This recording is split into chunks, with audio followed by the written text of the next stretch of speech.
नमस्कार मित्रांनो, स्वागत आहे आपल्या जानेवारी 2026 मासिक राशीफलात। आज आपण पाहणार आहोत मकर राशीसाठी या महिन्यातील ग्रहांचे परिणाम, करिअर किंवा व्यवसायावर, आर्थिक स्थिती, चढ उतारासह, नातेसंबंधात, प्रेम प्रकरणात, आरोग्य किंवा विद्यार्थ्यांसाठी कसं असेल, तुमच्या सर्वांसाठी शुभ रंग, अंक, दिशा कुठली असेल, ग्रह उपाय कुठला असेल, याची संपूर्ण माहिती आपण आज या व्हिडिओमध्ये घेणार आहोत।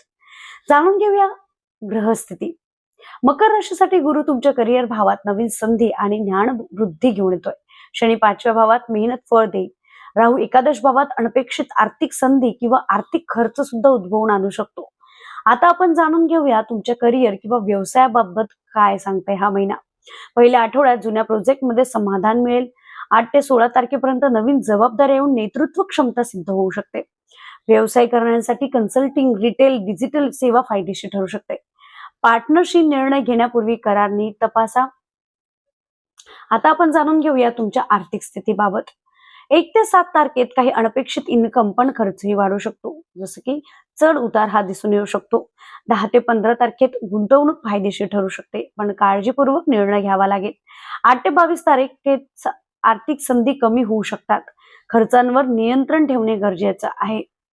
आता आपण जाणून घेऊया तुमच्या नातेसंबंध अथवा प्रेमसंबंधाबाबत। विवाहितांसाठी पहिल्या आठवड्यामध्ये जोडीदाराचा चांगला सपोर्ट मिळेल। सिंगल लोकांसाठी नवीन भेट जरी झाली ती दीर्घकाळ टिकण्याची शक्यता फार कमी आहे।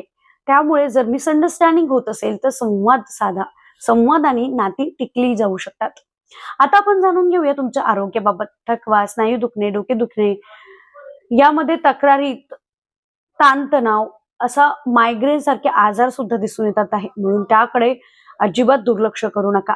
आता आपण जाणून घेऊया विद्यार्थ्यांसाठी। 10 ते 12 तारखेत अभ्यासावर फोकस चांगला असणे गरजेचं। स्पर्धा परीक्षा उत्तम जाऊ शकतात। मध्ये चंचलता वाढू शकते, त्यावर कंट्रोल असणे फार गरजेचं आहे। आता आपण जाणून घेऊया शुभ रंग, अंक आणि दिशा।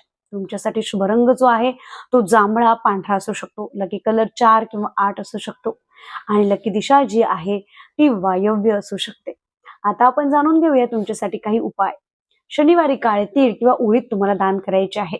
मंदिरामध्ये यथाशक्ती असे दान तुम्हाला करायचे आहे। रोज ओम शनैश्चराय नमः असा जप तुम्हाला करायचा आहे। दररोज तुम्हाला हनुमान चालीसा वाचायचा आहे। हे उपाय आपण ग्रहाच्या संदर्भात करणार आहोत। तुम्हाला हा व्हिडिओ कसा वाटला हे नक्कीच आम्हाला कमेंट बॉक्समध्ये सांगा, अथवा आमच्या व्हिडिओला लाईक करा, शेअर करा। तुमची राशी कुठली ती कमेंट बॉक्समध्ये सांगा। आपणास जर राशी माहिती नसेल तर तुम्ही नक्कीच आम्हाला कमेंट बॉक्समध्ये आपलं नाव, date of birth, time of birth, place of birth टाकू शकता। आम्ही तुम्हाला मोफत तुमची राशी कळवू। श्री स्वामी समर्थ।